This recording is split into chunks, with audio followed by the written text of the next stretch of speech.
What's up, fellas? It's your boy Adam from Newport Beach, California. I just saw the preview for the Johnny Manziel doc. We've got the Mante Teo doc that just came out, The Captain, and The Last Dance. We're kind of living in the golden age of sports documentaries.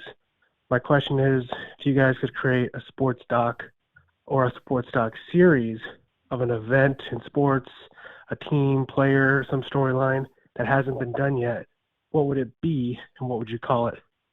Thanks. I'll hang up and listen. Bye. Forgot about that Manziel doc. Should be good, right? Oh, yeah, TB. It's hasn't been released yet, right? Right. I'm curious though, is it his team doing it or is it It's a great question. because that can change how good of a doc it is because we want the full story. We want the whole deal. Do you think Bree's going to be on it? Tom Brady, No, Bree Teresi, Bree his Teresi, ex-wife. probably not. Mm-hmm. Well, maybe, depending on who's doing If it. you want the full story, Dave. That's right. This may have already been done, and if so, please forgive me. But something about the steroid era of baseball, the late '90s, home run race, steroid era. Has anything like that been done yet? The summer of '98 is famously one of the best Okay. documentaries out there. I need to watch that. It's then. very good. Well, McGuire, Did Sosa. they actually get into steroid talk and all that? It's certainly talked about. It's not, but it's more about that specific year. Now, Okay. I don't know of there's a Mitchell report doc, I'm sure, but I don't think anything that encompasses the entire rah-rah steroid era. Okay. Not that I'm aware of. I would like to watch something like Okay. that. Dave, I have 4 here. Oh, let's go. Lead off with my weakest one, I think. Blinded by the light. Jerry Jones' lack of foresight in stadium placement, aligning the field directly with the sunset, blinding teams and referees alike. Buddy, I will give me some producer creds. Let me invest. I love that. Okay. What an absolute disaster and joke of a stadium. Right. Okay, how about this one, Dave? I'm not going anywhere. An investigation of St. Louis Rams or current LA Rams owner Stan Kroenke and his piece of shit attitude. Because His piece of shit attitude. he told the Rams fans, I used to be a Rams fan. He told Rams fans, we're not going anywhere. Did you Our really? future is in St. Why- Louis. Sorry, why were you a Rams fan? Because in 2000, 2001, when I started watching football, my dad was a Dolphins fan. We'd sit down and watch games, and I was like, oh, their uniforms are sick. They're also really good. Kurt Warner, Kurt Torrey Warner. Holt, Isaac Greatest show on Bruce, turf. Al-Zahir Hakim, Follow me? Marshall Falk, Aeneas Williams, Orlando Pace. Lots of guys. Yeah, they had a whole team, Lot of turns dudes. out. Lot They of didn't stay in kids. St. Louis, Dave. Ricky they Prohl. moved. Yeah, but their scumbag owner, Stan Kroenke, moved them to L.A. And even after he bought Hollywood Park, said, oh, no, don't worry about that. I'm just buying that for a casino. Well, turned it into SoFi Stadium.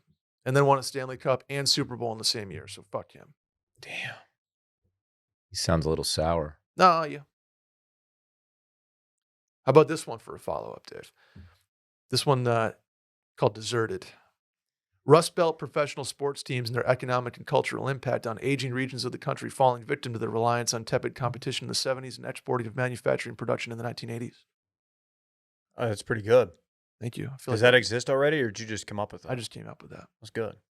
All right, finish it out. Lastly, this one's called Dingers. And it's just 1980s pro softball culture. Oh, Hitting bombs, your old man was famously a good Oh, yeah. softball player. Hall of Fame. Really? Yeah, and it would be like Miami Vice, but pro softball.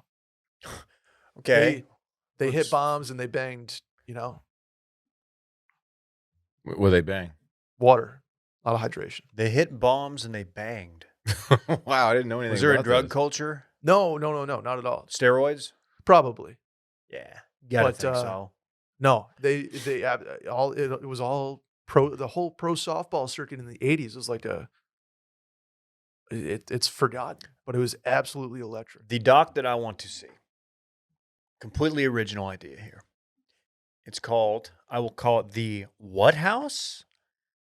The story of the White House, the drug-fueled sex party home owned by Bill Clinton? many of the Dallas Cowboys Oh, in the 90s.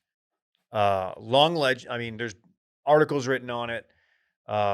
Just a house in a neighborhood randomly, back when they did their training camps and their practice facility was in like Valley Ranch, just in like a suburb, and it's where guys would go bring, they would go do coke, do all sorts of shit, bring girls that weren't their wives. It was a wild time. This is mid-90s Cowboys. So Who this is- owned said house? I don't know whose name it was in. But like they all pitched in and bought this thing? Yeah, it was like a thing. Oh my god. It was like basically having a we joke when we go play Kaiser Clay that there's those apartments right there, and it's like, Yeah. oh, we need to have a place so we can just like keep our golf shit and like we can play this golf course more. It's like that, only with like hookers and cocaine, things of that nature. more Right, money to right, throw right, around right. than we A little probably bit have. more, big Yeah. baller shit. You got to think We they wouldn't maybe know about it. like an LLC they bought it under shell company. You'd think. I don't know who was advising them. But I feel like if like Michael Irvin was the one who it would be a He was very involved. Yeah, it would be a very like you could tell who it was LLC because they'd be like, oh, let's name it something sick. Bunsen Burner Media LLC, Sure. something like that, Dylan. Mm-hmm. Yeah. Pretty good docs there from the squad.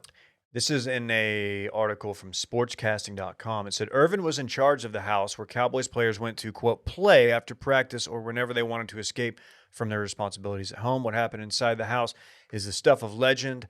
Sex, drugs, and more sex was the norm. The White House was a 2-story brick home located in a cul-de-sac on Dorset Drive. Tony Dorsett. So this is probably right near Valley Ranch. Just a football field away from the Dallas Cowboys Valley Ranch practice facility. 5 bedrooms, 3 baths, and a 2-car garage. Do we think they had like a cleaning crew? You'd think. Yeah, Probably so. I'd hope so. I would like to see a deep dive into the seedy world of college basketball recruiting. Oh, get the bag or call it duffel bag. The AAU bag. culture. The bag. Yeah. AAU culture is a AAU big, college big problem. pipeline. How the shoe Yeah. companies tie in. That would be great.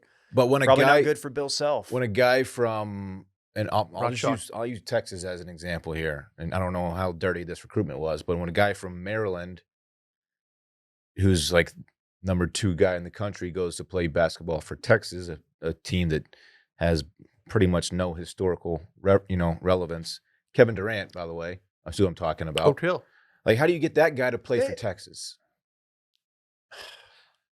Was he on the Boddicker teams or was Boddicker before him? Boddicker was before him. So Boddicker went to the Elite Eight? They They had a decent. They went to the Final Four. They went to the Final Four. That was the TJ Ford team. Yeah, so Yeah. they had some success. Right. Not, they weren't like a. And I don't even know if there's anything dirty happened there, but the world of college basketball is very dirty. Recruiting. I'd even argue that college football is pretty dirty too. College football is very dirty. Now with the NIL stuff, it's Legalized. You can there are loopholes but college basketball is bad.